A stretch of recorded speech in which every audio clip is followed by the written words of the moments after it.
Il lui prit fermement la main et dit doucement « Je vais y aller doucement ». À cet instant, quelque chose en elle se brisa et sa vie ne fut plus jamais la même. Si vous aimez les histoires d'amour et les romances, abonnez-vous à cette chaîne et laissez un commentaire. Nous publions des vidéos comme celle-ci tous les jours. Lire la suite. L'hélicoptère fendit le ciel de Provence comme une lame argentée contre le bleu profond de l'après-midi. En bas, les montagnes s'étendaient en vagues vertes et dorées, ponctuées de petites propriétés rurales qui ressemblaient à des miniatures vues de cette hauteur. François Dupont observait le paysage à travers la fenêtre, ses doigts tambourinant nerveusement contre le cuir du siège. Cela faisait longtemps qu'il n'avait pas ressenti ce nœud à l'estomac, ce mélange d'anxiété et d'attente qui n'avait rien à voir avec des chiffres ou des rapports trimestriels. À 42 ans, François avait bâti un empire dans l'agroalimentaire qui s'étendait sur 3 continents. Ses entreprises exportèrent du soja, du maïs et de la viande bovine vers des dizaines de pays, brassant des milliards d'euros chaque année.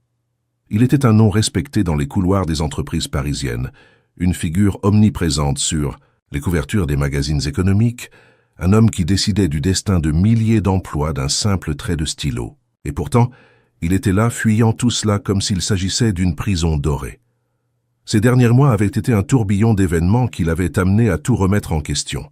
La rupture avec Élise, son ex-fiancée, avait été le point final d'une relation qui avait toujours ressemblé davantage à une fusion d'entreprises qu'à une histoire d'amour. Elle était stratège politique, fille d'un sénateur influent, et leur relation avait toujours été trop publique, trop calculée, trop vide. Quand elle l'avait quitté pour un entrepreneur plus jeune du secteur pétrolier, François avait ressenti plus de soulagement que de douleur, et c'est ce soulagement qui l'avait profondément effrayé. Il avait réalisé qu'il ne ressentait plus rien, ni colère, ni tristesse, ni plaisir authentique. Seulement un vide immense, là où existaient autrefois des rêves et des passions.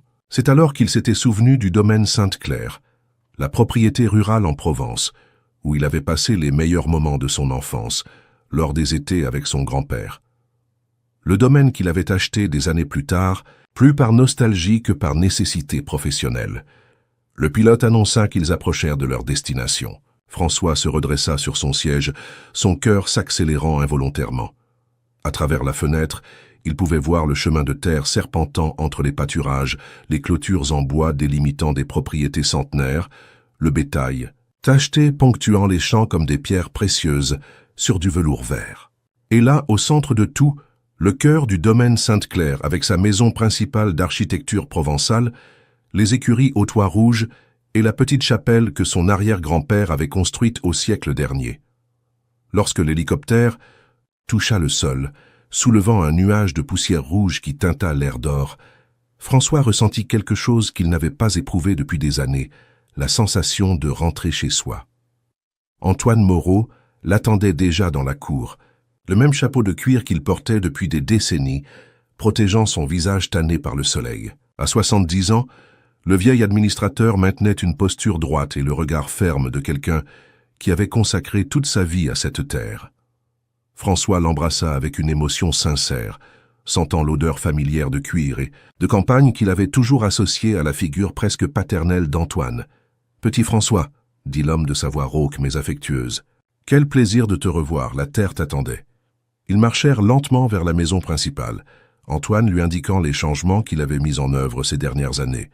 Le nouveau système d'irrigation, les pâturages, rotatifs qui maintenaient le sol plus sain, les panneaux solaires qui rendèrent la propriété autosuffisante en énergie. François écoutait avec un intérêt sincère, réalisant à quel point il s'était déconnecté des aspects pratiques et humains de l'entreprise qui l'avait rendu milliardaire. « Et la docteur Claire ?» demanda soudain Antoine, s'arrêtant, devant l'écurie principale. « Tu te souviens d'elle ?» François fronça les sourcils, essayant de retrouver un souvenir. Le nom lui semblait familier, mais il n'arrivait pas à l'associer à un visage spécifique. « Claire Lefebvre » continua. Antoine, avec un sourire qui révélait une fierté paternelle. « La fille de Jacques, qui travaillait à la traite quand tu étais petit. Elle a obtenu une bourse d'études dans ce programme que tu as créé il y a une quinzaine d'années. Elle s'est diplômée en médecine vétérinaire à l'université de Lyon, s'est spécialisée dans les grands animaux et maintenant elle s'occupe de tout le bétail de la région. Le souvenir revint par fragments. François se rappelait vaguement avoir approuvé un programme de bourse d'études pour les enfants d'employés ruraux au début des années 2000. C'était davantage une action de responsabilité sociale de l'entreprise qu'une initiative dans laquelle il s'était personnellement impliqué. Mais maintenant, devant l'écurie où sa propre vie avait commencé à prendre sens des décennies auparavant, cette décision d'entreprise semblait avoir pris une signification complètement différente. Elle est ici maintenant? Oui, elle est venue tôt pour examiner la jument pleine. Je crois que tu vas apprécier de la rencontrer. Ils entrèrent dans l'écurie et François fut immédiatement enveloppé par l'odeur familière du foin et du cuir, par les sons doux des chevaux se déplaçant dans leur box. La lumière dorée de l'après-midi filtrait à travers les petites fenêtres, créant une atmosphère presque sacrée. Et c'est dans cette ambiance qu'il la vit pour la première fois. Claire était agenouillée à côté d'une jument brune, ses mains habiles examinant délicatement le flanc de l'animal. Elle portait un jean délavé, des bottes de cuir usées et une chemise blanche simple avec les manches retroussées. Ses cheveux châtains étaient attachés en queue de cheval, pratique, quelques mèches encadrant un visage concentré et serein. Elle ne portait pas de maquillage, et sa peau bronzée par le soleil révélait qu'elle passait la majeure partie de son temps en plein air. François resta immobile un moment, non pas tant par la beauté de Claire, bien qu'elle fût incontestablement belle, mais par quelque chose de plus profond. Il y avait une sérénité dans ses gestes, une connexion intime avec l'animal dont elle s'occupait, une présence qui irradiait compétence et affection sincère. C'était comme si elle appartenait à cet endroit d'une façon qu'il avait perdue depuis longtemps. « Claire », appela doucement Antoine, « je voudrais te présenter François, le propriétaire du domaine. » Elle leva les yeux, et François ressentit un impact qu'il n'attendait pas. Les yeux de Claire étaient d'un brun profond, presque doré, et portaient une intelligence tranquille qui le déstabilisa complètement. Elle le salua d'un signe de tête poli, mais sans aucune trace d'éblouissement ou de révérence. Pour Fell, il était simplement le propriétaire de la terre, pas le magnate milliardaire qui apparaissait sur les couvertures des magazines. « Ravi de vous rencontrer, monsieur Dupont, » dit-elle, se levant et s'essuyant les mains sur un chiffon. « Antoine m'a dit que vous étiez revenu pour suivre de près les travaux sur le domaine. » Il y avait quelque chose dans sa façon de parler qui l'intrigua. Ce n'était pas un manque de respect, mais ce n'était pas non plus de la soumission. C'était le ton de quelqu'un qui le traitait d'égal à égal, indépendamment de sa fortune ou de sa position sociale. Et c'était si rare dans sa vie qu'il se retrouva à prêter attention à chaque mot. « Comment va la jument ?» demanda François, s'approchant prudemment. Cela faisait des décennies qu'il n'avait pas eu de contact proche avec des animaux, mais quelque chose chez Claire lui donnait envie de se reconnecter avec ce monde. « Elle va très bien, » répondit Claire, caressant le cou de la jument. « La gestation évolue parfaitement. Dans quelques semaines de plus, nous aurons un poulain en bonne santé courant dans les prés. » Elle fit une pause, étudiant le visage de François.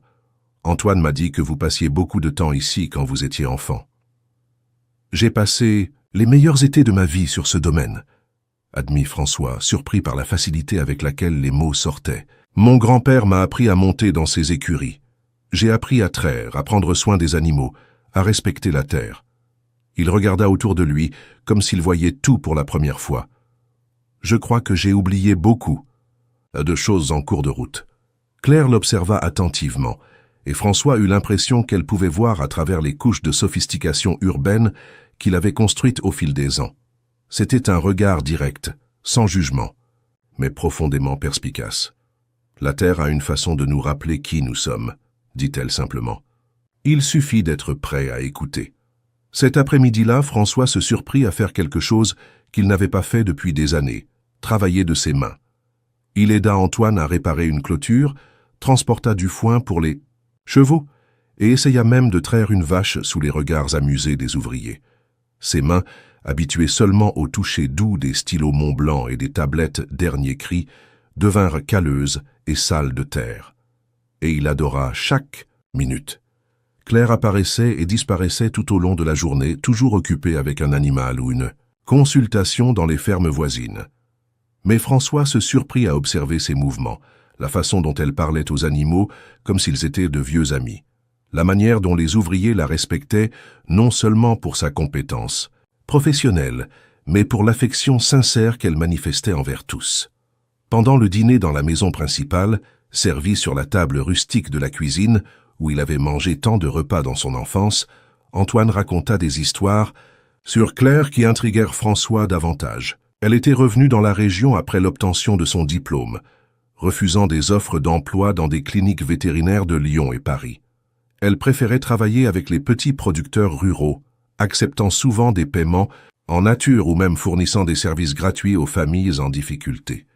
Elle dit que la Terre a besoin de gens qui comprennent que le progrès ne peut pas se faire au détriment de la destruction, expliqua Antoine en servant un autre verre d'eau de vie artisanale. C'est une fille spéciale, François.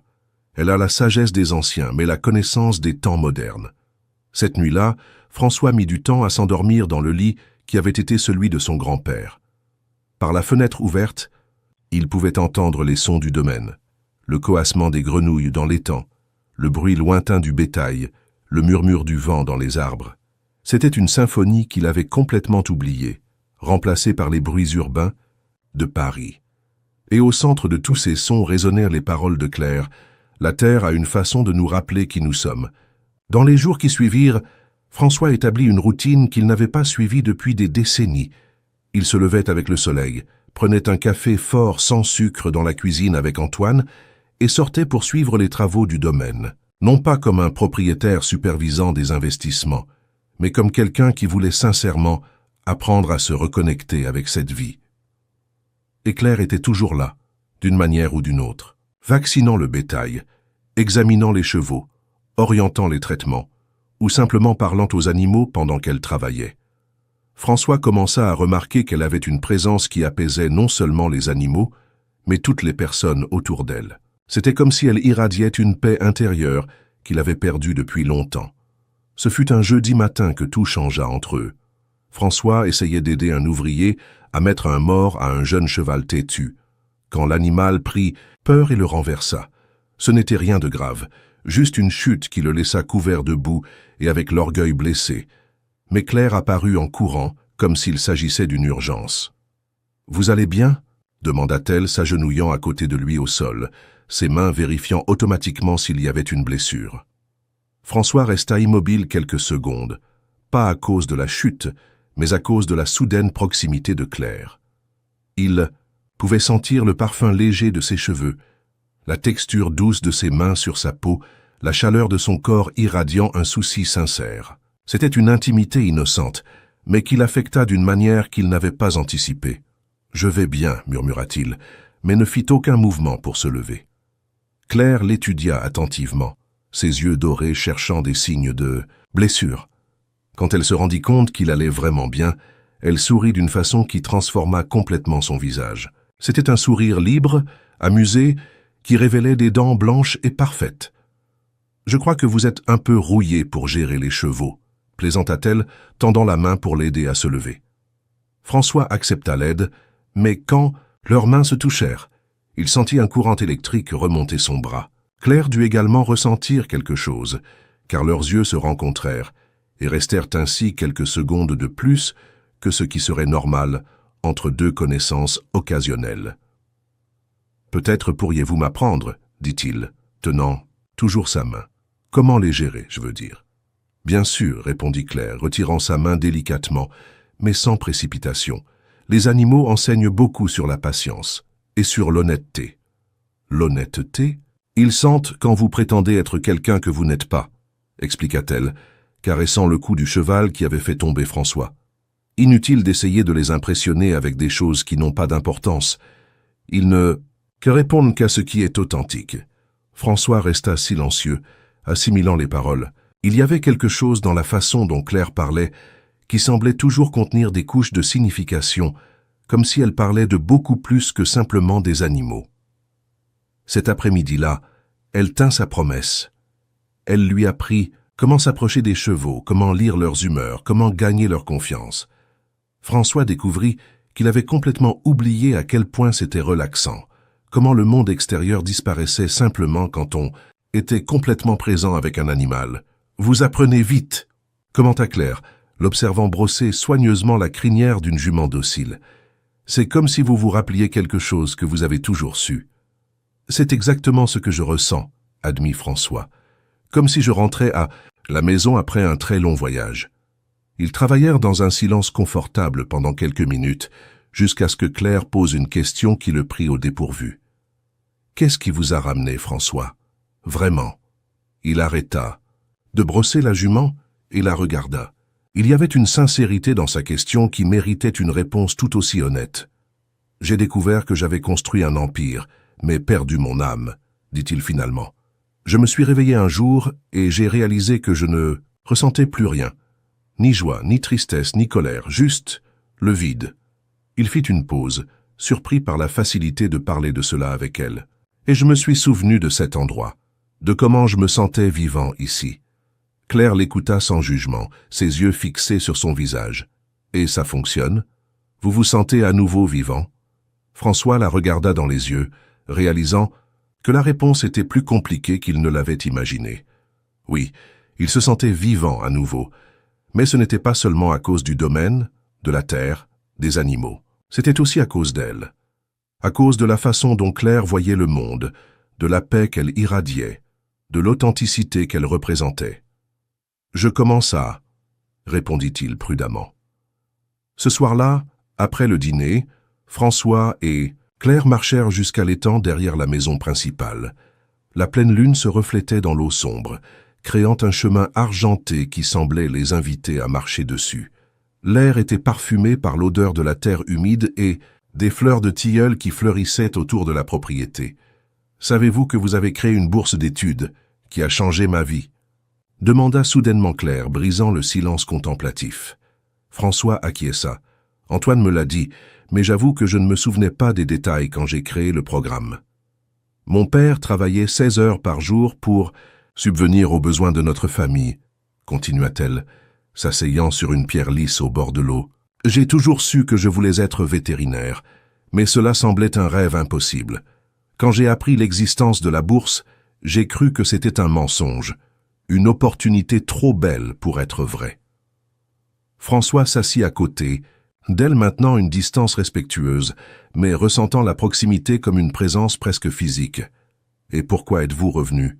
Après votre diplôme, je veux dire. Antoine a dit que vous avez eu des offres d'emploi dans les grandes villes. » Claire sourit, prenant un petit caillou et le jetant dans l'eau, créant des cercles concentriques qui s'élargissaient sous la lumière de la lune. « Parce que c'est ici que j'appartiens, » dit-elle simplement. « Les grandes villes ont beaucoup à offrir, mais elles n'ont pas ça. » Elle fit un geste autour d'elle, englobant le domaine, les champs, le ciel étoilé. « Elles n'ont pas la sensation que vous faites partie de quelque chose de plus grand que vous-même. Vous n'avez jamais eu envie d'avoir plus? Gagner plus d'argent, avoir plus de reconnaissance ?» Claire le regarda avec une expression amusée. « Plus que quoi? Je me réveille tous les jours en faisant ce que j'aime, entouré de personnes qui comptent pour moi, contribuant à une communauté qui m'a accueilli. Je m'endors chaque nuit en sachant que mon travail a fait une différence dans la vie de quelqu'un, même si c'est seulement guérir un veau malade. » Elle fit une pause. « Que pourrais-je vouloir de plus ?» François resta silencieux, réalisant que Claire venait de décrire exactement ce qu'il avait perdu et cherchait à retrouver. Ce n'était pas une vie simple par manque d'options, mais par choix conscient. C'était une richesse de but qu'aucun chiffre bancaire ne pouvait acheter. « Puis-je vous poser une question ?» dit doucement Claire. « Sur ce qui s'est vraiment passé à Paris ?» François prit une profonde inspiration, se préparant à une conversation qu'il savait nécessaire, mais dont il n'était pas sûr d'être prêt à affronter. « J'ai tout construit. De travers, » commença-t-il lentement. « J'ai cru que le succès signifiait accumuler du pouvoir, de l'argent, de l'influence. J'ai construit une entreprise gigantesque. Me suis fiancé avec une femme qui complétait mon image publique. J'ai vécu une vie qui semblait parfaite de l'extérieur. » Il prit une pierre et la jeta dans l'eau, imitant son geste. « Mais à l'intérieur, je mourais un peu chaque jour. » « Et votre ex-fiancé? Antoine a mentionné que vous aviez récemment rompu une relation. »« Élise, » dit François, et pour la première fois depuis des mois, prononcer ce nom n'apportait ni douleur ni colère, seulement une douce tristesse. C'est une personne intelligente, ambitieuse, stratégique. Notre relation était efficace. Elle fonctionnait bien lors des dîners d'affaires, sur les couvertures des magazines, dans les stratégies marketing. Mais elle n'a jamais été réelle. Vous l'aimiez? La question était directe, sans détour, typique de Claire. François réfléchit un moment avant de répondre « Je croyais l'aimer. Ou peut-être que j'aimais l'idée d'elle, la vie que nous représentions ensemble. Mais quand elle m'a quitté, j'ai réalisé que je ressentais plus de soulagement que de douleur. Et ça m'a beaucoup effrayé. » Claire acquiesça avec compréhension. Il est difficile d'aimer quelqu'un quand on ne s'aime pas soi-même. Il est difficile d'être authentique avec quelqu'un d'autre quand on ne sait pas qui on est. Les mots de Claire frappèrent François comme un coup de poing à l'estomac. C'était exactement ça. Il s'était tellement perdu en essayant d'être qui il pensait devoir être qu'il avait complètement oublié qui il était vraiment. Ils restèrent silencieux pendant quelques minutes, écoutant les sons nocturnes du domaine. C'était un silence confortable, sans besoin de remplir chaque seconde avec des mots ou des explications. François ne se souvenait pas de la dernière fois où il s'était senti si à l'aise en présence d'une autre personne. « Claire », dit-il finalement, se tournant pour la regarder directement. « Puis-je vous confesser quelque chose ? Bien sûr. Je ne suis pas venu ici seulement pour me reconnecter avec la terre. Je suis venu parce que je fuyais, fuyant une vie qui n'avait plus de sens, des responsabilités qui ne m'apportaient plus de satisfaction, une personne que je ne reconnaissais plus dans le miroir. » Claire l'étudia attentivement, ses yeux dorés reflétant la lumière de la lune. « Et maintenant, vous fuyez toujours ?» François réfléchit à la question, réalisant que la réponse changeait chaque jour passé sur le domaine, à chaque conversation avec elle. « Je crois que je commence à courir vers quelque chose, plutôt qu'à fuir, » dit-il honnêtement. Claire sourit, et François sentit son cœur s'accélérer. C'était un sourire intime, affectueux, qui suggérait qu'elle ressentait aussi quelque chose grandir entre eux. « C'est un bon début, » dit-elle doucement. Quand ils se levèrent finalement pour retourner à la maison, François offrit son bras pour l'aider à descendre des rochers. Lorsque Claire accepta le soutien, leur corps furent proches pendant quelques secondes.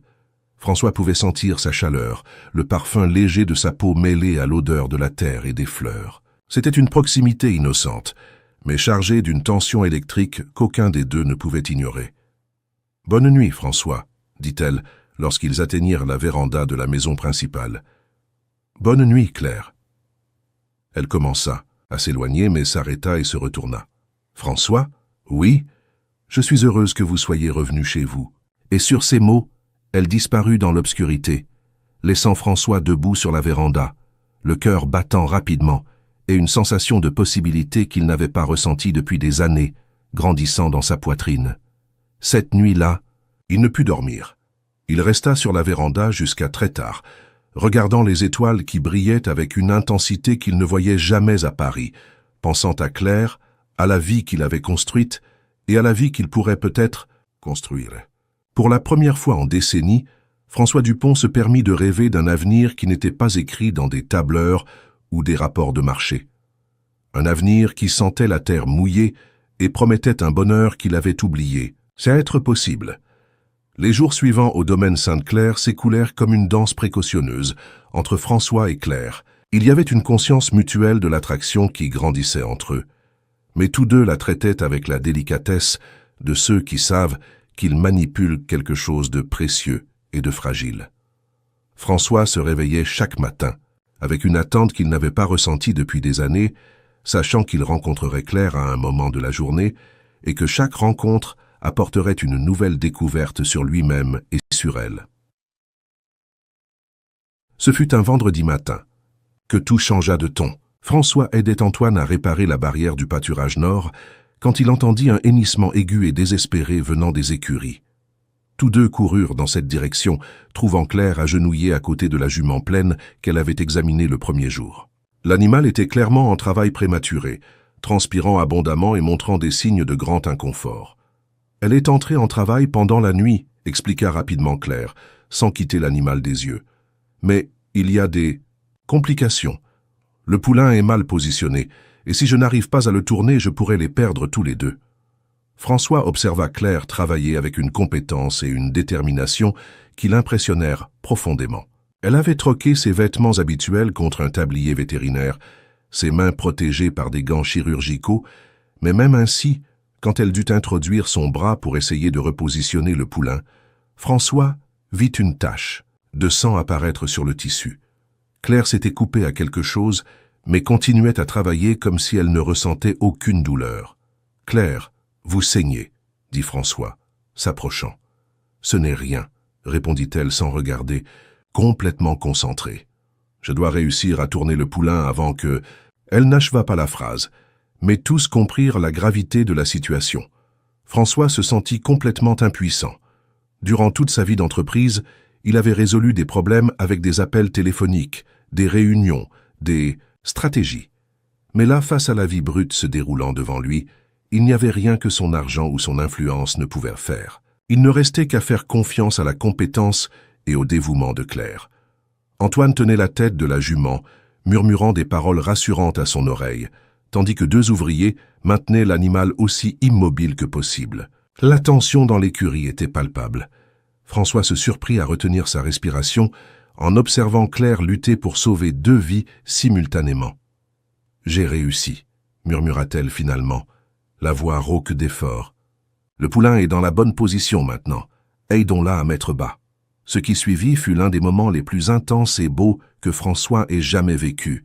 Avec un soin extrême et une patience infinie, Claire guida la naissance du poulain, ses mains habiles travaillant en harmonie avec les efforts naturels de la jument. Quand finalement le petit animal glissa dans le monde, mouillé et tremblant, mais vivant et respirant, tous dans l'écurie poussèrent un soupir collectif de soulagement.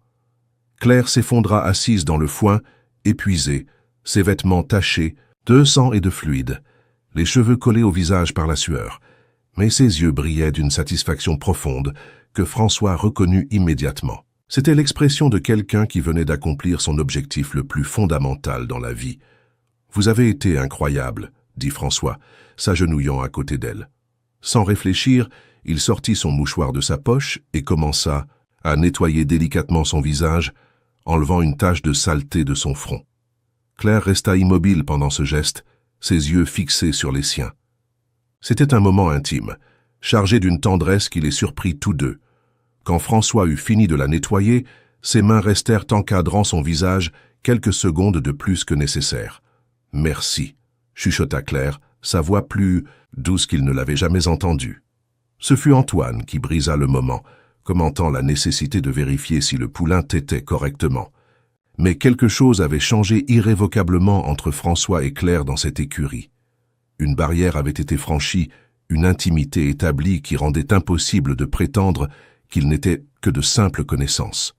Cet après-midi-là, après que Claire eut terminé d'examiner la jument et le poulain et confirmé que les 2 étaient en bonne santé, François la trouva assise seule sur la véranda de la maison principale, regardant le coucher du soleil teindre les champs d'or et de rouge. Elle avait pris une douche et changé de vêtements, mais semblait encore fatiguée de l'effort du matin. « Puis-je vous tenir compagnie ?» demanda-t-il. Claire acquiesça, faisant de la place sur le banc en bois à côté d'elle. François s'assit, laissant un petit espace entre eux mais ressentant sa présence comme un courant électrique. « Comment saviez-vous quoi faire ?» demanda-t-il. « Je veux dire, cette situation semblait compliquée. » Claire sourit, un sourire fatigué mais satisfait.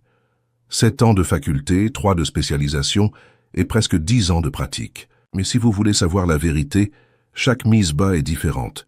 Il y a toujours un moment où vous devez faire confiance à l'instinct, à la connexion avec l'animal. Elle fit une pause. Et à la chance. Ce n'était pas de la chance, dit François avec conviction. C'était de la compétence et du dévouement, et quelque chose d'autre que je ne sais pas définir. Claire le regarda curieusement. Quelque chose d'autre? François choisit ses mots soigneusement. De l'amour. De l'amour pour ce que vous faites, pour les animaux, pour cette vie, c'est rare. Et vous?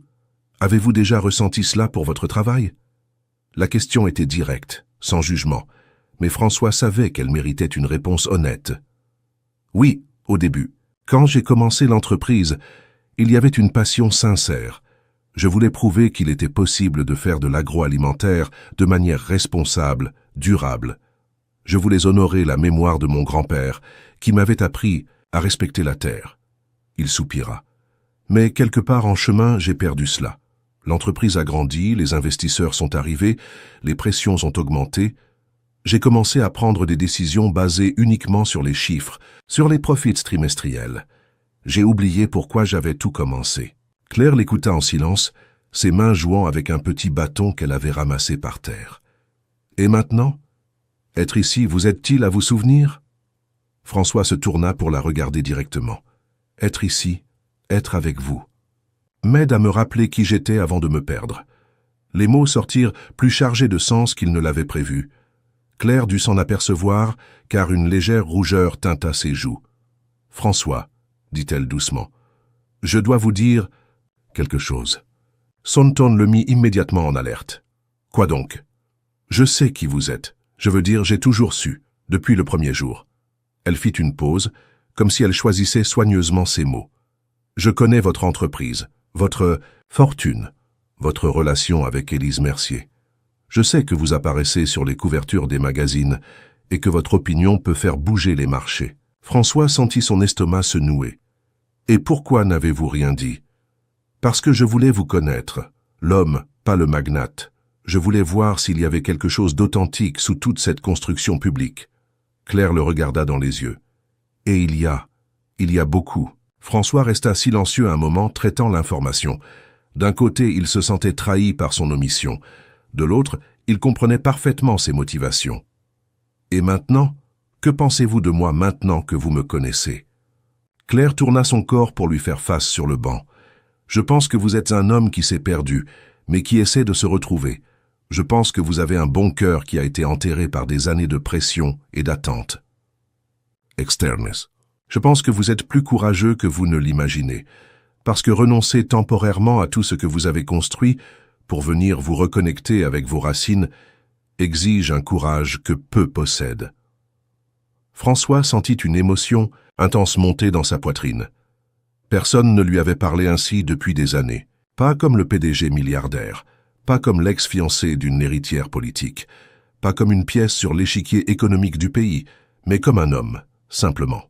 « Claire, dit-il, sa voix plus rauque qu'il ne l'avait voulu, Mais, avant qu'il ne puisse finir sa phrase, elle se pencha et toucha ses lèvres avec les siennes. Ce fut un baiser doux, hésitant, plus une question qu'une affirmation. François resta paralysé une seconde, non parce qu'il ne le voulait pas, mais parce que l'intensité de ce qu'il ressentit l'effraya. Puis, délicatement, il rendit le baiser, ses mains trouvant son visage, ses doigts se perdant dans ses cheveux. Quand ils se séparèrent, tous deux respirèrent de façon irrégulière. François appuya son front contre le sien, les yeux fermés, essayant de traiter l'ampleur de ce qui venait de se passer. « Je ne sais pas si c'est une bonne idée, » murmura-t-il. « Pourquoi ?» demanda Claire, sa voix à peine un chuchotement. « Parce que je suis un désastre, Claire. Ma vie est un chaos et je ne sais même plus qui je suis. Vous méritez quelqu'un qui sait ce qu'il veut, qui peut vous offrir de la stabilité, Claire. » S'éloigna un peu pour pouvoir le regarder dans les yeux. « François, vous pensez que je me soucie de votre fortune, de votre position sociale, des complications qui pourraient venir avec tout cela? Non, mais alors arrêtez de présumer ce que je mérite ou pas. Laissez-moi décider par moi-même. » Sa voix était ferme mais affectueuse. « Je sais exactement qui vous êtes. Je vous ai vu ces derniers jours. J'ai vu votre gentillesse envers les animaux, votre humilité pour apprendre de nouvelles choses, votre honnêteté sur vos erreurs. J'ai vu l'homme réel, pas la construction publique. » François l'étudia longuement. Il y avait une détermination dans ses yeux qui le rassura et le terrifia simultanément. « Et si je n'arrive pas à être l'homme que vous voyez ?» demanda-t-il, avec vulnérabilité. « Et si vous y arrivez ?» rétorqua-t-elle. Ce soir-là, après le dîner, ils marchèrent à nouveau jusqu'à l'étang. Mais cette fois, François prit la main de Claire dans la sienne, entrelaçant leurs doigts. C'était un geste simple, mais qui marquait un changement fondamental dans leur relation. Ils n'étaient plus deux étrangers apprenant à se connaître. Ils étaient deux personnes qui avaient décidé d'explorer la possibilité de quelque chose de plus. « Parlez-moi de vos rêves », dit François, alors qu'il s'asseyait sur la même pierre que la nuit précédente. « De ce que vous voulez pour l'avenir. » Claire réfléchit un moment avant de répondre. « Je veux continuer à faire ce que je fais, mais à plus grande échelle. Je rêve de créer un centre de formation pour les vétérinaires ruraux où nous pourrions enseigner non seulement les techniques modernes, mais aussi comment intégrer les connaissances scientifiques avec la sagesse traditionnelle. » Elle le regarda. Je rêve de prouver qu'il est possible d'avoir du progrès sans destruction, du développement sans exploitation. Et personnellement, vous voulez vous marier, avoir des enfants? La question était audacieuse, considérant qu'ils s'étaient embrassés pour la première fois quelques heures auparavant, mais François sentait que sa connexion avec Claire transcendait les conventions sociales normales. « Oui, répondit-elle, honnêtement, mais seulement si c'est avec quelqu'un qui comprend que ma vie professionnelle et personnelle sont liées. Je ne peux pas être avec quelqu'un qui s'attend à ce que j'abandonne ma vocation pour être seulement épouse et mère. Je veux un partenaire, pas un maître. » François acquiesça, admirant une fois de plus la clarté et l'authenticité de Claire. « Et vous, que voulez-vous vraiment ?» demanda-t-elle. « Je veux reconstruire ma vie basée sur des valeurs réelles, pas sur des attentes externes. Je veux utiliser mon expérience et mes ressources pour faire une différence positive dans le monde. Et, il fit une pause, courageusement, je veux faire cela aux côtés de quelqu'un qui m'inspire à être meilleur chaque jour. » Claire sourit, serrant sa main. Il semble que nos rêves puissent être compatibles. Ils restèrent là jusqu'à tard, parlant de tout et de rien, partageant des histoires d'enfance, des peurs, des espoirs. François raconta la pression de grandir comme héritier d'énormes attentes familiales, comment il s'était marié avec le travail avant même d'avoir l'âge de comprendre ce que signifiait l'amour. Claire parla de la responsabilité qu'elle avait toujours ressentie d'honorer l'opportunité qu'elle avait reçue, de la solitude d'être une jeune femme compétente dans un environnement traditionnellement masculin. Quand ils se levèrent, finalement, pour rentrer, François s'arrêta et tint les deux mains de Claire. « Claire, j'ai besoin que vous sachiez que ma vie à Paris est compliquée. Il y a des personnes qui dépendent de moi, des décisions que je dois prendre, des responsabilités que je ne peux pas simplement abandonner du jour au lendemain. »« Je sais, » dit-elle, « et je ne vous demande pas d'abandonner quoi que ce soit. Je vous demande seulement d'être honnête avec moi sur ce que vous ressentez. Je ressens quelque chose que je n'ai pas ressenti depuis des années, admit-il. Je ressens de l'espoir. Je sens que peut-être il est possible d'avoir une vie qui a du sens. » Claire s'approcha et l'embrassa à nouveau, cette fois avec plus de confiance, plus de passion. Quand ils se séparèrent, elle murmura contre ses lèvres, « Alors découvrons ensemble comment construire cette vie. » Les jours qui suivirent furent une révélation pour François. Il se réveillait chaque matin avec une sensation de but qu'il n'avait pas expérimentée depuis des années. Il travaillait dans les champs aux côtés de Claire, apprenant non seulement sur l'agriculture et la médecine vétérinaire, mais sur des façons complètement différentes de voir le monde. Claire lui apprit à voir les signes subtils qui indiquaient la santé de la terre, la couleur de l'herbe, le comportement des oiseaux, la qualité de l'eau dans les ruisseaux. Elle lui montra comment les méthodes traditionnelles d'agriculture, lorsqu'elles étaient combinées avec des connaissances scientifiques modernes, pouvaient produire des résultats supérieurs aux systèmes industriels que sa propre entreprise avait promus pendant des années. « Regardez, dit-elle un mardi matin s'agenouillant à côté d'un carré expérimental qu'Antoine avait créé. Ce sol n'a été traité qu'avec du compost organique et une rotation des cultures, comparé avec celui-là qui a reçu des engrais chimiques. » Elle prit une poignée de terre de chaque zone. « Sentez-vous la différence ?» François toucha les deux types de sol, percevant immédiatement que l'un était plus riche, plus vivant au toucher. « C'est incroyable, murmura-t-il. Pourquoi ne faisons-nous pas cela à grande échelle ? » Parce que c'est plus laborieux, exige plus de connaissances et donne un retour financier à long terme, pas immédiat, expliqua Claire. Le système actuel privilégie les profits trimestriels sur la durabilité centenaire. François resta silencieux, réalisant comment ses propres décisions d'entreprise avaient contribué à perpétuer exactement ce type de pensée à court terme. « Cela pourrait-il fonctionner à grande échelle ?» demanda-t-il. « Si quelqu'un était prêt à investir sur le long terme ?» Claire le regarda attentivement. « Vous pensez à quelque chose de spécifique ?»« Peut-être, » dit François prudemment, « mais d'abord, je dois mieux comprendre comment tout fonctionne. » Cet après-midi-là, Claire l'emmena visiter 3 propriétés rurales de la région où elle faisait du conseil. François fut impressionné par la diversité d'approches qu'elle avait aidé à mettre en œuvre. Une ferme laitière qui avait triplé sa productivité grâce à une gestion durable du bétail, Saoso, Une propriété qui combinait agriculture biologique et reboisement, et une petite coopérative qui exportait des produits artisanaux vers l'Europe. Le secret, expliqua Claire, alors qu'il retournait à Sainte-Claire, est de comprendre que chaque terre a sa personnalité, ses besoins spécifiques. Il n'existe pas de solution unique qui fonctionne pour tous. François conduisait le pick-up emprunté à Antoine, mais il était tellement absorbé par la conversation qu'il faillit passer tout droit à l'entrée du domaine. Quand ils se garèrent enfin devant la maison principale, il se tourna vers Claire avec une expression qu'elle n'avait pas vue auparavant. « Qu'y a-t-il » demanda-t-elle. « Je suis amoureux », dit-il simplement. Claire sentit son cœur s'accélérer. « De moi ! De vous, de cette vie, de cette façon de voir le monde, de tout cela !» Il prit sa main. « Claire, je veux rester. Pas seulement pour quelques jours ou semaines. Je veux reconstruire ma vie ici. » Claire l'étudia soigneusement. « Et votre entreprise? Vos responsabilités à Paris? Je vais trouver un moyen de résoudre tout cela. Je ne sais pas encore comment, mais je vais le faire. » Il porta sa main à ses lèvres, l'embrassant délicatement. « Je sais seulement que je ne peux pas retourner à cette vie vide, pas après avoir expérimenté ceci. » Ce soir-là, pendant le dîner, François annonça sa décision à Antoine. Le vieil administrateur écouta en silence, mais François pouvait voir la satisfaction dans ses yeux. « J'ai toujours su que tu reviendrais vraiment à la maison un jour, » dit finalement Antoine. « Ton grand-père serait fier. » Après le dîner, François et Claire marchèrent dans les champs sous un ciel étoilé spectaculaire. Le domaine était particulièrement silencieux ce soir-là, seulement les sons doux des animaux se reposant et le murmure du vent dans les arbres.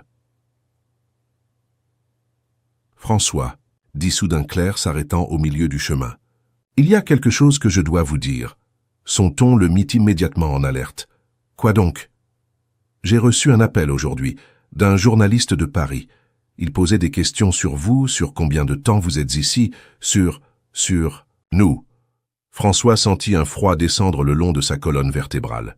« Comment a-t-il su pour nous ?»« Je ne sais pas, mais il semblait très bien informé. Il savait que vous étiez ici. Il savait que nous passions du temps ensemble. Il a même mentionné spécifiquement notre visite aux propriétés de la région. » François passa sa main dans ses cheveux frustrés. « Quelqu'un nous surveille. Vous pensez que c'est votre ex-fiancé ? Élise est capable de tout pour protéger ses intérêts politiques. Si notre relation est parvenue à ses oreilles... » Il n'acheva pas la phrase, mais tous deux comprirent les implications. Claire toucha doucement son bras. « Qu'est-ce que cela signifie pour nous ?» François la regarda dans les yeux, voyant l'inquiétude qu'elle essayait de cacher. « Cela signifie que notre bulle de vie privée pourrait être sur le point d'éclater. Cela signifie que nous devrons peut-être affronter le monde réel plus tôt que prévu. Et vous êtes prêts pour cela ?» François attira Claire près de lui, l'enlaçant contre sa poitrine. Il pouvait sentir le parfum de ses cheveux, la douceur de sa peau, la réalité de la femme qui était devenue si importante pour lui en si peu de temps. « Je ne sais pas si je suis prêt, » admit-il honnêtement, « mais je sais que je ne veux plus fuir. Je ne veux pas cacher ce que je ressens pour vous. Je ne veux pas prétendre que cette vie n'est pas réelle. » Claire s'écarta un peu pour pouvoir le regarder, même en sachant que ce sera difficile, qu'il y aura des jugements, des pressions, des complications. « Surtout pour cela, » dit François avec conviction. « Claire, vous m'avez appris que les meilleures choses de la vie exigent du travail, de la patience, du dévouement, qu'on ne peut pas avoir une riche récolte sans d'abord bien préparer le sol et prendre soin des plantes durant toute la saison. » Claire sourit, touchant tendrement son visage. « Vous utilisez des métaphores agricoles. Je crois que votre conversion est complète. » François rit, embrassant la paume de sa main. « Complètement corrompu par une vétérinaire têtue qui m'a fait me souvenir de qui je suis. » Ils retournèrent à la maison, main dans la main, mais François ne put ignorer la sensation que quelque chose était sur le point de changer drastiquement. L'appel du journaliste n'était que le premier signe que sa vie à Paris commençait à le rattraper, même dans ce refuge pastoral. Cette nuit-là, il resta éveillé longtemps, Claire dormant tranquillement dans ses bras dans le lit de la chambre d'amis où elle avait décidé de rester, pour s'assurer qu'il allait bien après. Le stress de la journée. Elle avait utilisé cette excuse transparente avec un sourire espiègle, et François avait accepté la compagnie avec gratitude. En l'observant dormir, François réalisa que pour la première fois de sa vie adulte, il avait quelque chose à perdre qui importait vraiment. Pas de l'argent, pas du pouvoir, pas du statut, mais de l'amour. Un amour véritable, profond, transformateur. Et cela le terrifiait et l'inspirait simultanément. Il savait que les jours à venir apporteraient des défis qui testeraient non seulement sa relation avec Claire, mais sa propre détermination à vivre une vie authentique. Il savait qu'Élise et ses anciens associés ne restèrent pas silencieux éternellement sur son absence. Il savait que des choix difficiles devraient être faits. Mais tandis que Claire respirait doucement contre sa poitrine, ses cheveux étalés comme de la soie, sombres sur sa chemise, François prit une décision qui changerait tout. Peu importe ce qui l'attendait, il se battrait pour cette vie, pour cette femme, pour cette version de lui-même qu'il avait redécouverte au domaine Sainte-Claire. Par la fenêtre, il pouvait voir les premières lueurs de l'aube commencer à éclaircir l'horizon. Un nouveau jour se levait, et avec lui toutes les possibilités et tous les dangers que ses choix avaient mis en mouvement. François ferma les yeux et se permit de dormir, sachant que quand il se réveillerait, sa vraie vie, la vie qu'il avait consciemment choisie, continuerait. Et cette fois, il ne la fuirait pas. Le bruit de l'hélicoptère coupant l'air matinal du domaine Sainte-Claire arriva comme un présage sombre. François aidait Claire à examiner un lot de veaux qui était arrivé la semaine précédente lorsque le bruit familier glaça son sang. Il connaissait ce modèle spécifique d'aéronef, connaissait le son des rotors, connaissait même le pilote qui était probablement aux commandes. C'était l'hélicoptère de l'entreprise, le même qu'il avait utilisé pour arriver ici des semaines auparavant, mais maintenant sa présence semblait une intrusion. Claire leva les yeux du veau qu'elle examinait, percevant immédiatement la tension qui s'était emparée du corps de François. « Vous attendiez quelqu'un » demanda-t-elle, mais elle connaissait déjà la réponse au regard sombre qui s'était installé sur son visage. « Non » murmura François, observant l'aéronef, atterrir au même endroit où il était descendu des semaines plus tôt. « Mais j'ai une idée de qui cela pourrait être. » La porte de l'hélicoptère s'ouvrit, et en descendit une silhouette que François aurait reconnue n'importe où. Élise Mercier, son ex-fiancée, impeccablement vêtue d'un tailleur en lin blanc qui n'accumulait pas la moindre trace de poussière, même après le voyage. Ses cheveux blonds étaient attachés en un chignon sophistiqué, ses talons hauts totalement inadaptés à l'environnement rural, et son regard froid balaya le domaine comme si elle évaluait un investissement douteux. Mais elle n'était pas seule. Derrière elle descendit un homme que François connaissait bien. Étienne Duval, son ancien associé et directeur financier. Un homme que François avait considéré comme un ami jusqu'à ce qu'il découvre qu'Étienne orchestrait une coalition d'investisseurs mécontents de la gestion émotionnelle que François avait adoptée ces dernières années à la tête de l'entreprise. « Merde » murmura François entre ses dents. Claire toucha doucement son bras.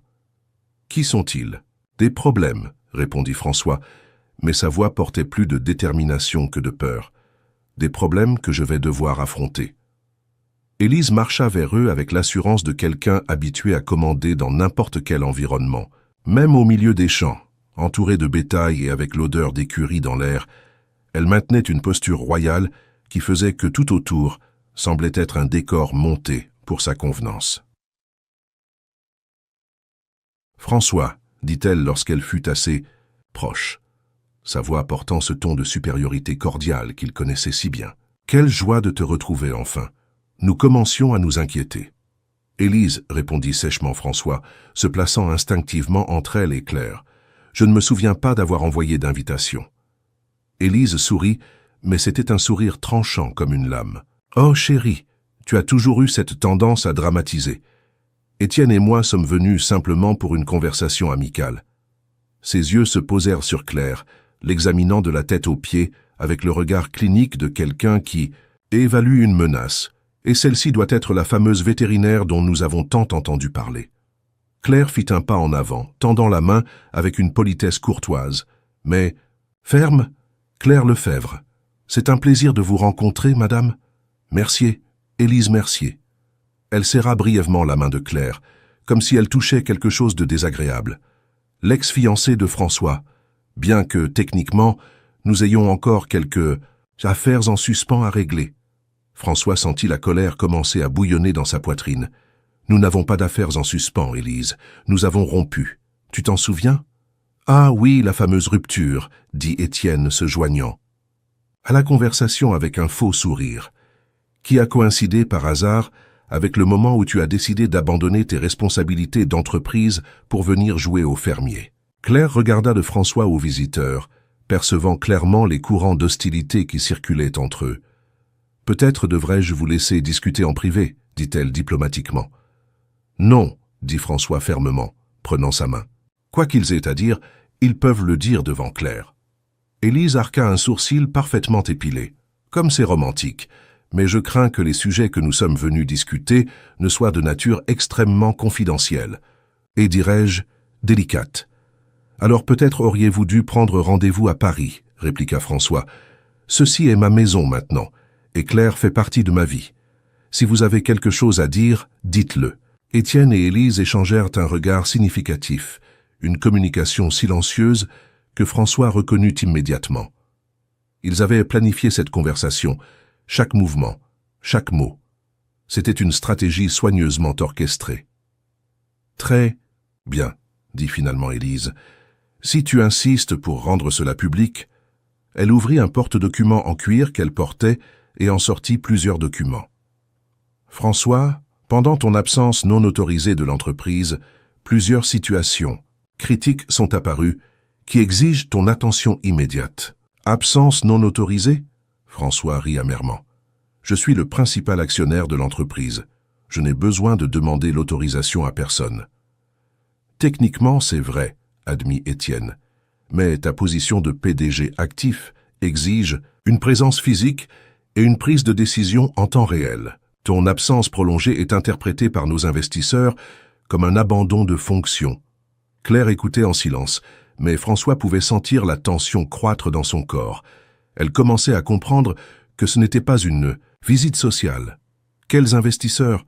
demanda François, bien qu'il soupçonnât la réponse. « Un consortium dirigé par Goldman International et Apex Capital », répondit Étienne avec une satisfaction à peine dissimulée. « Ils représentent 45% des actifs de l'entreprise et sont préoccupés par la direction que tu as prise ces dernières années. » François eut l'impression de recevoir un coup de poing dans l'estomac.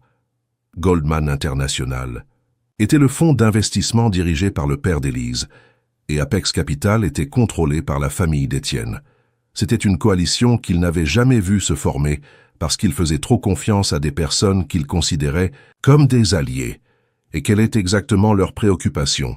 Demanda-t-il, bien que sa voix portât déjà la résignation de quelqu'un qui commençait à comprendre l'ampleur de la trahison.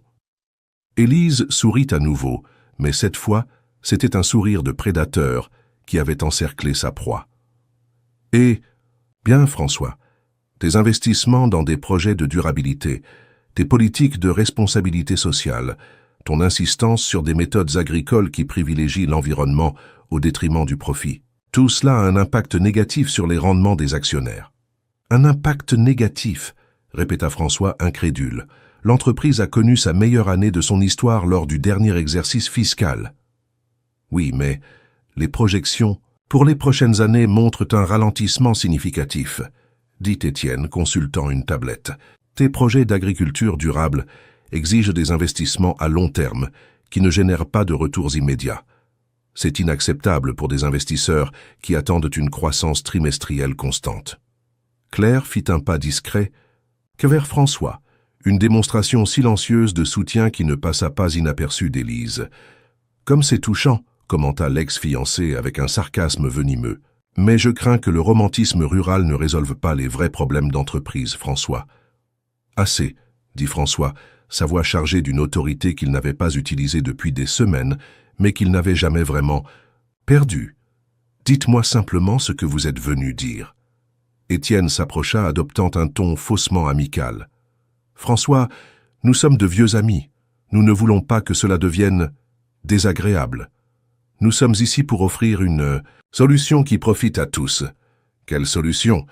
Élise sortit un autre document du porte-document. « Tu retournes immédiatement à Paris, reprends pleinement tes fonctions exécutives et mets en œuvre le plan de restructuration que nous avons préparé. En échange, tu conserves ta position de PDG et ta participation majoritaire. » François prit le document et le feuilleta rapidement. C'était un plan méticuleusement élaboré pour transformer son entreprise exactement dans le type d'opération d'entreprise sans âme qu'il avait passé des années à éviter. Des coupes massives dans les programmes sociaux, l'élimination de tous les projets de durabilité, une focalisation exclusive sur la maximisation des profits à court terme. « Et si je refuse ?»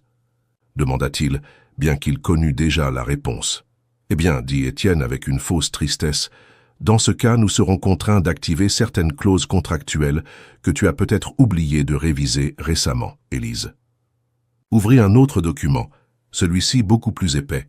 « Te souviens-tu de l'accord de financement que tu as signé il y a 3 ans pour étendre les opérations en Espagne, celui qui utilisait les propriétés rurales de l'entreprise comme garantie collatérale ?» Le sang de François se glaça. Il se souvenait vaguement de l'accord, signé durant une période particulièrement stressante où ils avaient besoin de capital rapidement pour profiter d'une opportunité de marché. C'était une décision prise parmi des dizaines d'autres, et il avait fait confiance à Étienne pour examiner les détails. Ce domaine, continua Élise avec une satisfaction évidente, était inclus dans ce paquet de garanties. Et l'accord spécifie que si le débiteur principal, toi, est considéré en défaut pour abandon de fonctions exécutives, la propriété peut être saisie par les créanciers, termina Étienne, qui, par coïncidence, sont maintenant nous. Claire entendit ces mots et sentit comme si le sol s'était ouvert sous ses pieds. Le domaine, cette terre qui représentait tout ce qu'il y avait de sacré dans sa vie, était utilisée comme monnaie d'échange dans un jeu de pouvoir d'entreprise. « Vous êtes des enfoirés », dit François, sa voix basse mais chargée d'une fureur contrôlée. « Langage, François », réprimanda Élise. « Nous protégeons simplement nos investissements, et les investissements de centaines d'actionnaires qui ont fait confiance à ton leadership. » Claire trouva enfin sa voix. « Et les gens qui travaillent ici, les familles qui dépendent de cette terre ?» Élise la regarda comme si elle était une enfant qui avait interrompu une conversation d'adulte. « Je présume qu'ils trouveront d'autres opportunités d'emploi. Le marché est très efficace pour réaffecter les ressources humaines. » François vit rouge. La façon désinvolte dont Élise écartait la vie des personnes qui avaient consacré des années de travail à cette terre, qui avaient construit leur existence autour de ces champs, fut la goutte d'eau. « Partez, dit-il, sa voix dangereusement basse. « Sortez de ma propriété maintenant. »« Notre propriété, corrigea Étienne, techniquement parlant. Partez avant que je ne fasse quelque chose que je pourrais regretter. » Élise sourit, mais c'était un sourire triomphant. « Bien sûr, chérie, mais tu as 48 heures pour nous donner une réponse. Après cela, nous entamerons les procédures légales pour prendre le contrôle des actifs. » Elle fit une pause délibérée. « Tous les actifs. » Étienne ajouta avec une fausse sympathie. « François, cela ne doit pas être une guerre. Rentre à la maison, sois raisonnable, et tout le monde y gagne. » 48 heures, répéta Élise, rangeant les documents. « Ah, et François ? Il serait peut-être préférable de garder cette conversation secrète. Nous ne voulons pas que des informations privilégiées fuient vers la presse. Ce serait préjudiciable pour toutes les parties concernées. C'était une menace claire. Ils avaient le pouvoir de détruire non seulement la réputation de François, mais aussi celle de Claire, si elle était associée à un scandale d'entreprise. Les 2 visiteurs retournèrent à l'hélicoptère avec la même arrogance qu'à leur arrivée. François et Claire restèrent immobiles jusqu'à ce que l'aéronef disparaisse à l'horizon, le son des rotors étant progressivement remplacé par les sons normaux du domaine.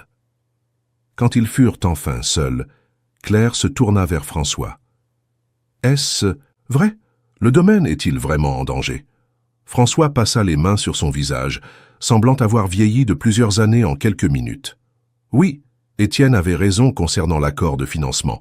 J'ai été idiot de lui. Faire confiance pour examiner les détails. Et maintenant ?» François regarda autour de lui, voyant la terre qui était devenue son salut, les personnes qui étaient devenues sa famille, la vie qu'il avait construite avec tant de soin menacée par les fantômes de son passé corporatif. « Maintenant, je dois prendre la décision la plus difficile de ma vie, dit-il, doucement. Cet après-midi-là, François s'isola dans le bureau de la maison principale, passant des heures au téléphone avec des avocats, des comptables et des consultants, essayant de trouver des alternatives légales à l'ultimatum qu'il avait reçu. Mais chaque conversation confirmait ce qu'ils savaient déjà. Étienne et Élise avaient méticuleusement planifié leur coup. Ils contrôlaient les votes nécessaires pour l'évincer de la direction de l'entreprise, ils avaient la documentation légale pour saisir les garanties du domaine, et ils possédèrent des ressources financières suffisantes pour prolonger toute bataille juridique pendant des années. Claire essaya de poursuivre ses activités normales, mais elle était visiblement ébranlée. François l'observait par la fenêtre du bureau, la voyant travailler avec les animaux, avec le même dévouement que d'habitude, mais notant la tension dans ses épaules, la façon dont elle regardait les champs, comme si elle leur disait adieu. Le soir, pendant le dîner, Antoine comprit immédiatement que quelque chose n'allait pas. Le vieil administrateur connaissait François depuis l'enfance et savait lire ses expressions mieux que n'importe quel rapport financier. « Petit », dit-il finalement, « qu'est-ce que ces vautours sont venus faire ici ?» François soupira, sachant qu'il ne pouvait cacher la vérité à Antoine. Il raconta tout, la menace contre l'entreprise, l'ultimatum, le risque pour le domaine. Quand il eut terminé, le silence à table était assourdissant. « Alors, dit Antoine lentement, tu dois choisir entre l'entreprise et le domaine. »« Ce n'est pas seulement ça, admit François. Si je retourne à Paris et accepte leurs conditions, je devrais renoncer à tout ce en quoi je crois maintenant. Je devrais redevenir la personne que j'étais avant. » Claire, qui était restée silencieuse pendant toute la conversation, parla enfin. « Et si vous ne retournez pas ? Si je ne retourne pas, je perds tout. L'entreprise, le domaine, des années de travail. Et pas seulement moi, tous les employés ici, toutes les familles qui dépendent de cet endroit. »« Et nous ?» demanda Claire doucement. « Qu'arrive-t-il à nous ?» François la regarda, voyant la douleur qu'elle essayait de cacher. « Je ne sais pas, admit-il. Honnêtement, je ne sais pas. » Cette nuit-là, François et Claire marchèrent dans les champs une dernière fois, tous deux sachant que tout pourrait changer dans les prochaines heures. La lune était à nouveau pleine, illuminant le paysage d'une lumière argentée qui rendait tout éthéré et mélancolique. « François, » dit Claire lorsqu'ils arrivèrent à l'étang où ils avaient partagé tant de moments intimes, « je dois vous dire quelque chose. » « Quoi donc ?»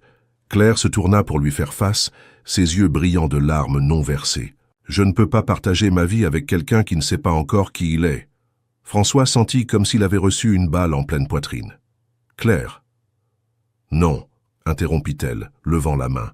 « Laissez-moi finir.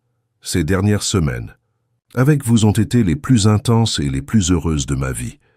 Je vous ai vu vous transformer, vous reconnecter avec votre essence, devenir l'homme que vous avez toujours eu le potentiel d'être. Alors pourquoi ? Parce que maintenant, vous êtes mis à l'épreuve, dit-elle, sa voix se brisant légèrement. Et la façon dont vous gérerez cette épreuve définira qui vous êtes vraiment. Si vous retournez à Paris et acceptez leurs conditions, vous renoncerez non seulement à moi, mais à vous-même. François essaya de s'approcher, mais Claire fit un pas en arrière. Je ne peux pas être avec quelqu'un qui choisit la voie facile quand les choses deviennent difficiles, continua-t-elle. Je ne peux pas aimer quelqu'un qui abandonne ses valeurs à la première menace sérieuse. Claire, vous ne comprenez pas la complexité. Je comprends parfaitement, explosa-t-elle, laissant enfin couler ses larmes. Je comprends que vous avez des responsabilités, des engagements, des pressions que je ne peux même pas imaginer. Mais je comprends aussi que la vie vous offre une chance de choisir qui vous voulez être. Et ce choix ne peut pas être influencé par la peur ou le confort. François resta silencieux, sachant qu'elle avait raison, mais se sentant complètement perdu. « Alors vous me quittez ?» demanda-t-il finalement. « Je vous donne l'espace pour découvrir ce qui compte vraiment pour vous, » dit Claire, essuyant ses larmes. « Quand vous aurez pris votre décision, la vraie décision, non pas basée sur ce que les autres attendent, mais sur ce que votre cœur vous dit, je serai là. Et si je choisis mal ?» Claire sourit à travers les larmes. Un sourire, triste mais plein d'amour. « Alors vous aurez appris quelque chose de très important sur vous-même. Et j'aurai appris quelque chose d'important sur vous. » Le lendemain matin, Claire était partie. Elle laissa une brève lettre expliquant qu'elle était allée rendre visite à une amie vétérinaire à Lyon et qu'elle reviendrait quand François aurait pris sa décision. La maison semblait vide sans sa présence. Les champs paraissaient moins verts. Même les animaux semblaient sentir son absence.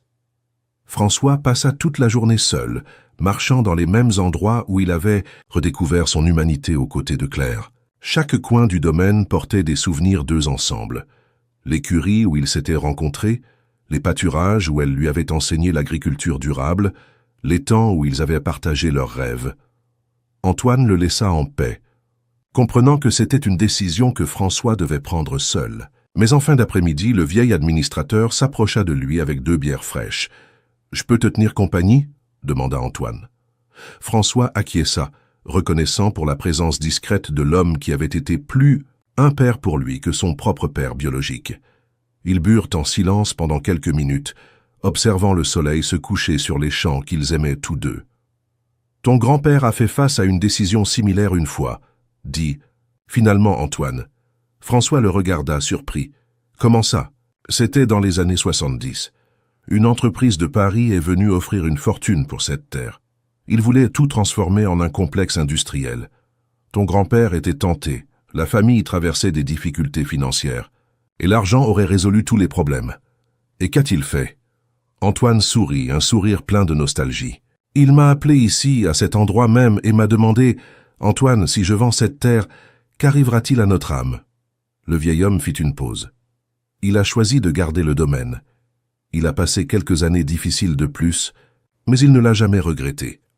François absorba l'histoire, comprenant le message implicite. « Antoine, dit-il finalement, si je perds le domaine, que deviendrez-vous, et tous les autres employés ?»« Petit, répondit Antoine avec la sagesse. De ses 70 ans, on trouve toujours un moyen de survivre. Mais certaines choses, une fois perdues, ne peuvent jamais être récupérées. Cette nuit-là, François resta éveillé très tard, seul dans le lit où il avait découvert ce que signifiait aimer véritablement. Par les fenêtres ouvertes, il pouvait entendre les sons familiers du domaine, les mêmes sons qui avaient bercé son enfance et qui étaient devenus la bande sonore de sa rédemption. À 3 heures du matin, il prit sa décision.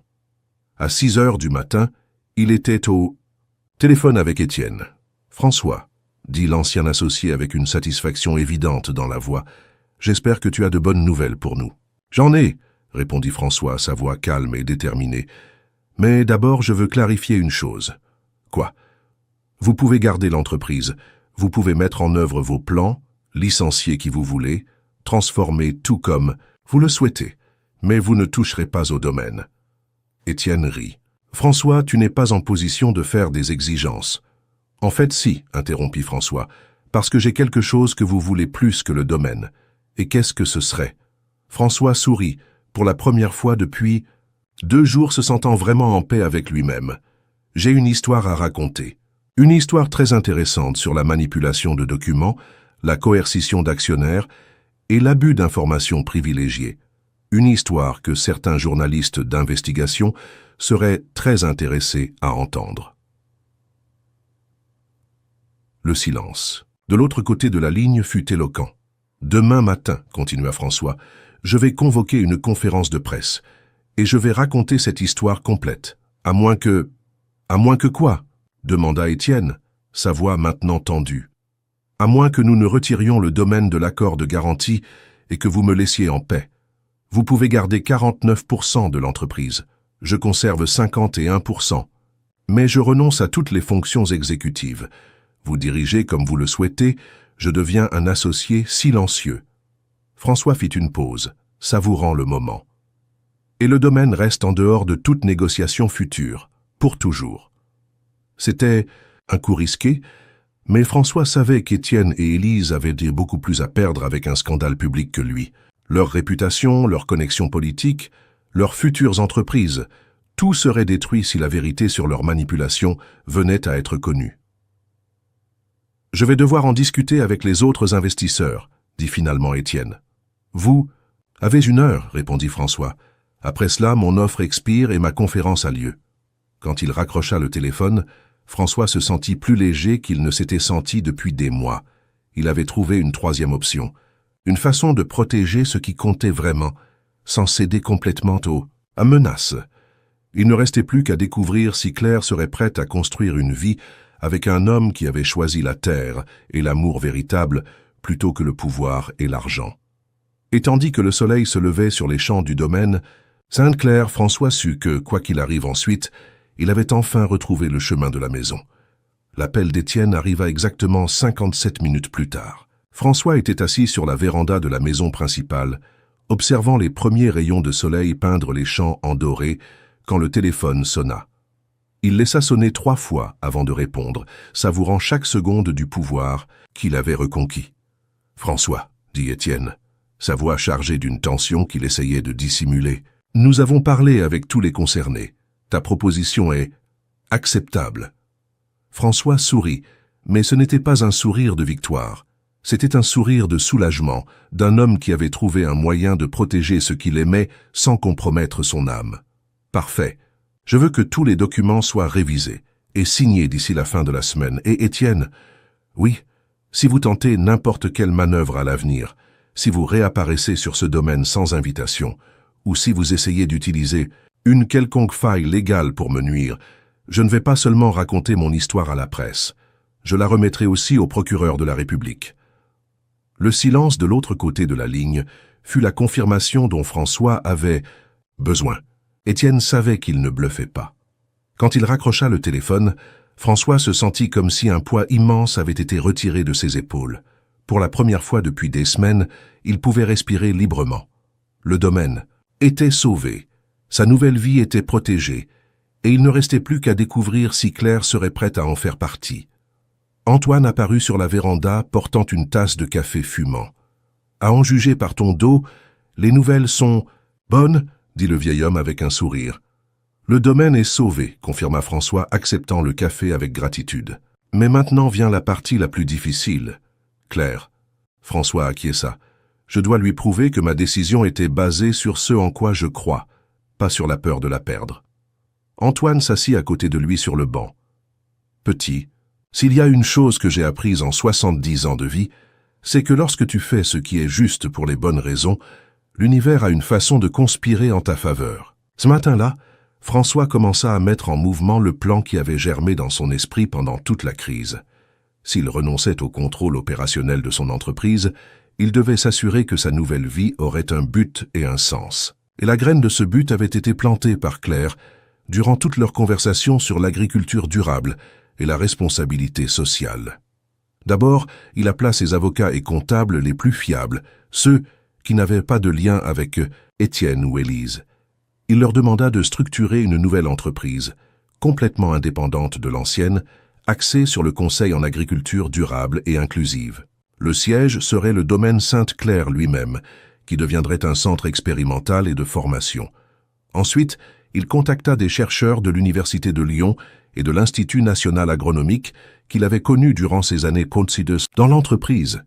Des professionnels qui avaient toujours défendu des méthodes plus durables, mais qui trouvaient rarement un soutien financier pour leurs projets. Il leur offrit non seulement des ressources, mais l'opportunité de mettre leur théorie en pratique à une échelle réelle. À midi, il avait déjà structuré les fondements de sa nouvelle entreprise. Mais il manquait une pièce cruciale, et François savait qu'il ne pouvait pas faire le pas suivant sans elle.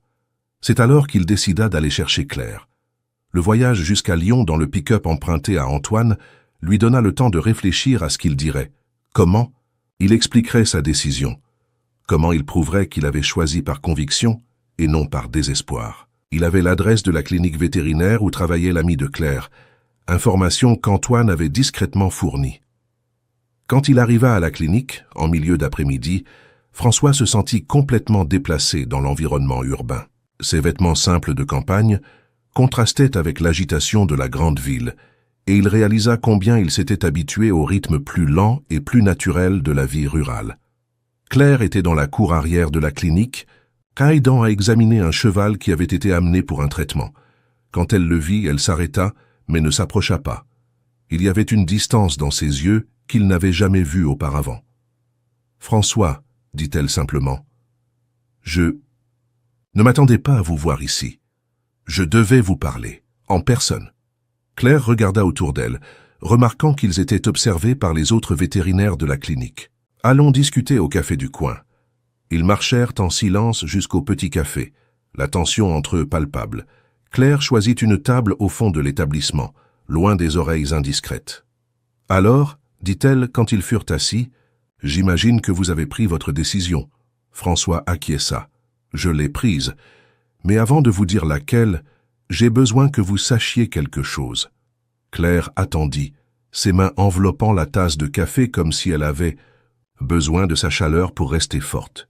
« Vous aviez raison sur tout, » commença François. « Sur le fait que je ne savais pas qui j'étais, que je fuyais, que je choisissais la voie facile. Mais quand vous êtes parti, quand je suis resté seul avec la décision, j'ai réalisé quelque chose d'important. » « Quoi ? » J'ai réalisé que je ne voulais pas seulement sauver le domaine ou notre relation. Je voulais me sauver moi-même, l'homme que vous m'avez aidé à redécouvrir. François se pencha en avant, ses yeux fixés sur les siens. « Claire, je n'ai pas choisi le domaine pour vous reconquérir. J'ai choisi parce que j'ai enfin compris que cette terre, cette vie, ces valeurs sont qui je suis vraiment. » Claire l'étudia attentivement. « Et votre entreprise ?» J'ai renoncé au contrôle opérationnel. Étienne et les investisseurs peuvent tout diriger comme ils le souhaitent. Je conserve une participation suffisante pour vivre confortablement, mais je n'ai plus d'implication dans les décisions quotidiennes. Que comptez-vous faire maintenant ? François prit une profonde respiration. C'était le moment de présenter sa vision complète. Je veux créer quelque chose de nouveau. Une entreprise qui prouve qu'il est possible de faire de l'agriculture à grande échelle de manière durable et rentable. Je veux transformer le domaine Sainte-Claire en un centre d'excellence où les petits producteurs peuvent apprendre des méthodes qui augmentent leur productivité sans détruire l'environnement. Les yeux de Claire commencèrent à briller d'un intérêt sincère. Je veux travailler avec des universités pour développer des recherches appliquées. Je veux créer des programmes de formation pour les jeunes ruraux. Je veux prouver que l'agroalimentaire peut être une force de régénération, pas de destruction. François fit une pause. Et je veux faire tout cela aux côtés de la femme, qui m'a appris que la vraie richesse n'est pas dans ce qu'on accumule, mais dans ce qu'on cultive. Claire resta silencieuse un long moment, des larmes brillant dans ses yeux. « François, dit-elle finalement, comment puis-je être sûre que ce n'est pas juste une réaction émotionnelle ? Comment puis-je savoir que dans 6 mois, vous ne regretterez pas le pouvoir, le statut, la vie que vous avez abandonnée ?» François sourit, mais c'était un sourire serein, confiant. « Parce qu'hier soir, quand j'étais seul au domaine, j'ai eu une sensation que je n'avais pas eue depuis des années. Une sensation d'être exactement où je devais être, faisant exactement ce que je devais faire. Et cette sensation n'avait rien à voir avec vous, Claire. Elle avait à voir avec moi-même. » Il tendit la main à travers la table, touchant délicatement ses doigts. « Je vous aime, dit-il simplement. J'aime votre intelligence, votre passion, votre intégrité. J'aime la façon dont vous voyez le monde et la façon dont vous m'avez aidé à le voir aussi. Mais même si vous décidez que vous ne voulez plus rien avec moi, je continuerai avec mon plan, parce que j'ai enfin découvert quel est mon but dans la vie. » Claire laissa les larmes couler librement. « Quel est votre but ? » « Utiliser tout ce que j'ai appris, toutes les ressources que j'ai accumulées, toute l'influence que j'ai, pour prouver qu'il existe une meilleure façon de vivre. J'ai une façon qui respecte la terre, les gens, l'avenir. » François serra doucement sa main. « Et si vous voulez en faire partie, ce serait la réalisation de tous mes rêves. » Claire retira sa main et pendant un moment, François pensa qu'elle allait se lever et partir. Mais elle prenait simplement une serviette pour sécher ses larmes. « Il y a une condition, dit-elle finalement. »« Laquelle ? Je veux être votre associé, pas seulement votre petit ami. Je veux participer activement à la création de cette entreprise. Je veux avoir voix au chapitre dans les décisions. Je veux être traité comme une égale à tous égards. » François sourit, un sourire immense qui transforma tout son visage. « Claire Lefebvre, voudriez-vous être mon associée et cofondatrice de l'entreprise la plus révolutionnaire de l'agroalimentaire français ? » « Oui, dit-elle, riant à travers les larmes. « J'aimerais beaucoup. » Ils retournèrent au domaine cet après-midi même, mais cette fois, ils voyagèrent ensemble dans le pick-up, planifiant chaque détail de leur nouvelle entreprise pendant le trajet. Claire apportait des idées que François n'avait jamais envisagées. Des partenariats avec des coopératives de femmes rurales, des programmes de formation qui combinaient technologie moderne et savoir traditionnel, des systèmes de certification qui garantissaient tant la qualité que la responsabilité sociale. Quand ils arrivèrent au domaine Sainte-Claire, Le soleil se couchait, peignant le ciel de tons rosés et dorés. Antoine les attendait sur la véranda, et son sourire quand il les vit ensemble fut plus éloquent que n'importe quel mot. « Bienvenue, docteur, » dit-il, embrassant Claire affectueusement. « Merci, Antoine. Il est bon d'être à la maison. » Ce soir-là, François et Claire travaillèrent tard, planifiant non seulement la structure de la nouvelle entreprise, mais aussi leur vie ensemble. Ils parlèrent de mariage, d'enfants, de la maison qu'ils construiraient sur le domaine, des rêves qu'ils partageraient. « Il y a une chose que je dois faire avant que nous commencions officiellement l'entreprise, » dit François quand ils allèrent finalement se coucher. « Quoi donc ? Je dois raconter publiquement mon histoire, sur ce qui est arrivé à l'ancienne entreprise, sur pourquoi j'ai pris les décisions que j'ai prises, sur notre vision pour l'avenir. » Claire le regarda avec inquiétude. « Cela ne va-t-il pas causer des problèmes ? » « Probablement, » admit François. « Mais si nous voulons construire quelque chose basé sur la transparence et l'intégrité, nous devons commencer par être complètement honnêtes sur notre passé. » Une semaine plus tard, François convoqua une conférence de presse à Lyon.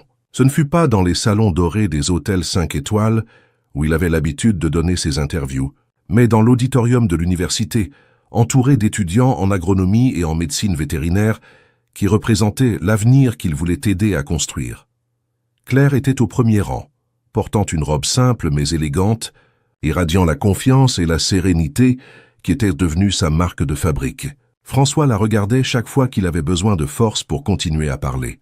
« Durant les 15 dernières années, dit François à un public de journalistes, d'universitaires et d'étudiants, j'ai construit une entreprise qui est devenue un symbole de succès dans l'agroalimentaire français.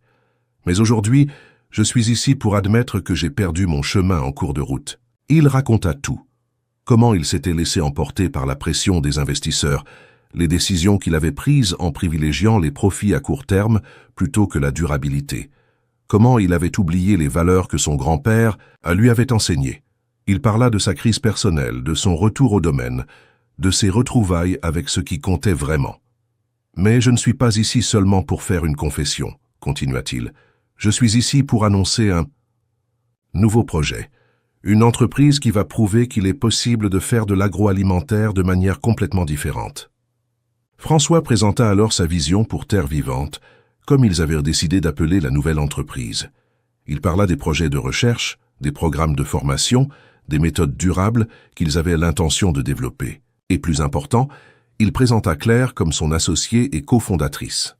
La docteure Claire Lefebvre représente tout ce que l'agroalimentaire français peut devenir, dit-il, la regardant avec un amour et une admiration évidents. Compétences techniques alliées à la responsabilité sociale, innovation scientifique combinée avec le respect de la tradition, vision d'avenir basée sur des valeurs solides. La conférence eut un impact national. Pendant des semaines, journaux et magazines débattirent de la conversion de François Dupont. Certains remettant en question sa sincérité, d'autres louant son courage. Mais pour François et Claire, l'opinion publique était secondaire. Ils étaient trop occupés à construire l'entreprise de leurs rêves. Les premiers mois de Terre Vivante furent intenses et stimulants. Ils transformèrent une partie du domaine Sainte-Claire en laboratoire et salle de classe, amenèrent des chercheurs de plusieurs universités, établirent des partenariats avec de petits producteurs de la région. Claire dirigeait la partie technique et scientifique, tandis que François s'occupait de la stratégie d'affaires et de la collecte de fonds. Mais ce n'était pas seulement un partenariat professionnel. Leurs relations personnelles s'épanouissaient avec la même intensité que leurs projets d'entreprise. François avait demandé Claire en mariage par une nuit de pleine lune, à côté du même étang où ils avaient partagé leurs premiers moments intimes. Elle avait dit oui avant même qu'ils ne finissent de poser la question. Le mariage eut lieu sur le domaine même, lors d'une cérémonie simple mais émouvante. Antoine conduisit Claire jusqu'à l'hôtel improvisé sous un grand tilleul, tandis que François, vêtu d'un costume simple mais élégant, l'attendait les larmes aux yeux. La célébration réunit des amis de toutes les phases de leur vie, collègues de l'université, petits producteurs ruraux, chercheurs, employés du domaine. « François, » dit Claire pendant ses vœux, « vous m'avez appris que le véritable amour ne consiste pas à trouver quelqu'un de parfait, mais à grandir avec quelqu'un d'imparfait, jusqu'à ce que tous deux deviennent la meilleure version d'eux-mêmes. »« Claire, » répondit François, vous m'avez appris que le courage n'est pas l'absence de peur, mais la volonté de faire ce qui est juste même quand on a peur. Vous m'avez appris que la vraie richesse, c'est d'avoir quelque chose pour lequel il vaut la peine de se battre chaque jour. 6 mois après le mariage, Claire découvrit qu'elle était enceinte. La nouvelle arriva un matin de printemps, alors qu'elle examinait une jument pleine et réalisa soudain les signes dans son propre corps. François était au laboratoire en train d'analyser des échantillons de sol quand elle apparut à la porte avec un sourire qu'il n'avait jamais vu auparavant. « Vous devez vous asseoir, dit-elle. »« Pourquoi ? Il est arrivé quelque chose à la... »« Jument ? Pas à la jument, dit Claire s'approchant de lui, mais il va arriver quelque chose à nous. » Il fallut quelques secondes à François pour comprendre, mais quand il comprit, son cri de joie résonna dans tout le domaine. Il souleva Claire dans ses bras et la fit tournoyer comme si elle était faite de cristal précieux. « Vraiment ?» demanda-t-il, n'y croyant toujours pas complètement. « Vraiment » confirma Claire, riant de l'expression de pure extase sur son visage. La grossesse de Claire coïncida avec le premier grand succès de Terre Vivante. Ils avaient développé une méthode d'agriculture régénératrice qui augmentait la productivité de 30%, tout en améliorant la qualité du sol et en réduisant le besoin de pesticides. La méthode fut testée dans 15 propriétés de la région, et les résultats furent si impressionnants que le gouvernement décida de financer un programme pilote dans toute la région Provence-Alpes-Côte d'Azur. Claire travailla jusqu'au 8e mois de grossesse, insistant sur le fait que la gestation ne l'empêchait pas de remplir ses responsabilités professionnelles. François, quant à lui, devint encore plus protecteur et dévoué, anticipant chaque besoin d'elle et se préparant obsessivement à la paternité. Le bébé naquit un matin d'automne, quand les champs étaient couverts d'une brume dorée qui faisait tout paraître comme un rêve. François tint sa fille dans ses bras pour la première fois, avec des larmes coulant sur son visage, émerveillé par la perfection des petits doigts, par la façon dont elle ouvrait et fermait les yeux, comme si elle essayait de mettre au point le monde autour d'elle. « Comment allons-nous l'appeler » demanda Claire, épuisée mais rayonnante. « Claire, » dit François sans hésiter, « comme le domaine, comme la transparence que nous voulons avoir dans notre vie, comme la clarté que vous avez apportée à la mienne. » Et ainsi Claire Dupont-Lefèvre vint au monde, entourée par l'amour de ses parents et par la protection de la terre qui avait sauvé l'âme de son père. 2 ans plus tard, Terre Vivante était devenue une référence nationale en agriculture durable. Ils avaient des contrats avec 3 universités, des partenariats avec des coopératives dans 7 départements et un programme de formation qui avait qualifié plus de 1000 petits producteurs ruraux. L'entreprise était rentable, mais plus important encore, elle accomplissait sa mission de transformer la façon dont la France produisait des aliments. François avait été invité à donner des conférences lors de colloques internationaux sur la durabilité, mais il refusait toujours les longs voyages. Sa priorité était maintenant d'être présent dans la vie de sa fille et de sa femme, d'accompagner chaque moment de croissance de la famille qu'il avait construite. Claire était retournée progressivement au travail après son congé maternité, mais elle partageait maintenant son temps entre l'entreprise et la maternité avec une harmonie que François admirait profondément. Elle avait prouvé qu'il était possible d'être une mère dévouée et une professionnelle compétente simultanément, servant d'inspiration pour d'autres femmes de la région. Ce fut un après-midi d'été, quand la petite Claire venait de fêter ses 2 ans, que François et Claire marchèrent dans la propriété qu'ils avaient étendue pour inclure un immense champ de tournesol. C'était un projet expérimental de Claire, qui voulait tester les bénéfices de cette culture pour la rotation des terres. Maintenant, avec le soleil de l'après-midi frappant des milliers de fleurs dorées qui suivaient sa lumière comme si elle dansait, le champ semblait sorti d'un rêve. La petite Claire courait entre les rangées de tournesols, ses rires résonnant dans l'air parfumé, tandis que François et Claire marchaient main dans la main, observant leur fille jouer. « Pouvez-vous croire que tout cela a commencé quand vous fuyiez votre propre vie ?» demanda Claire en riant. « Je ne fuyais pas, » dit François, l'attirant près de lui. « Je rentrais à la maison. Je ne le savais simplement pas à l'époque. » Ils s'arrêtèrent au centre du champ, entourés de tournesols qui s'étendaient à perte de vue. La petite Claire vint en courant vers eux, portant une fleur qu'elle avait réussi à cueillir. L'offrant à sa mère avec un sourire adorable, où manquaient quelques dents. « Pour toi, maman, dit-elle de sa voix d'enfant. Claire prit la fleur et embrassa le front de sa fille. « Merci, mon amour. C'est la plus belle chose que j'ai jamais reçue. »« Non, dit François, regardant sa femme et sa fille avec une émotion qui le surprenait encore après toutes ces années. « Je crois que j'ai quelque chose d'encore plus beau. » Et là, dans ce champ de tournesol où le temps semblait avoir une vitesse différente, où l'odeur de terre humide se mêlait au parfum des fleurs et au son des rires de sa fille, François comprit qu'il avait trouvé plus que l'amour. Il avait trouvé un but. Il avait trouvé la paix. Il avait trouvé une façon d'utiliser sa vie pour faire une réelle différence dans le monde. Claire appuya sa tête sur son épaule, tandis qu'ils regardèrent leur fille poursuivre un papillon entre les fleurs. « Pensez-vous qu'elle comprendra, quand elle grandira, pourquoi nous avons fait tous ces choix ? Je pense qu'elle vivra ces choix, dit François, embrassant le sommet de la tête de sa femme. Je pense que pour elle, respecter la terre, prendre soin des gens et construire quelque chose qui a de l'importance sera la chose la plus naturelle au monde. » Le soleil commença à se coucher, teintant le champ de tournesol de tons d'or et de rouge qui faisait ressembler chaque fleur à une petite flamme. François et Claire restèrent là jusqu'à la tombée de la nuit, la petite Claire endormie dans les bras de son père, les trois unis par un amour qui était né de la terre et avait grandi comme les plantes qu'ils cultivaient. Lentement, avec soin, mais avec des racines assez profondes pour résister à n'importe quelle tempête. Quand ils rentrèrent enfin à la maison, François regarda une dernière fois derrière lui, voyant le champ de tournesol se perdre dans l'obscurité. Dans quelques heures, avec l'arrivée du matin, les fleurs se tourneraient à nouveau vers le soleil, commençant un nouveau cycle de croissance et de renouveau. Tout comme lui l'avait fait, tout comme il continuerait à le faire, tous les jours, pour le reste de sa vie. Sur la véranda de la maison principale, Antoine les attendait avec la tisane que Claire avait appris à préparer avec les femmes de la région. Le vieil administrateur, maintenant âgé de 75 ans, mais toujours fort et lucide, sourit en les voyant arriver. « Alors » demanda-t-il, comme il le faisait tous les soirs. « Comment était la journée sur la terre la plus heureuse de France ?» François et Claire échangèrent un regard et sourire. C'était une question simple, mais qui résumait tout ce qu'ils avaient construit ensemble.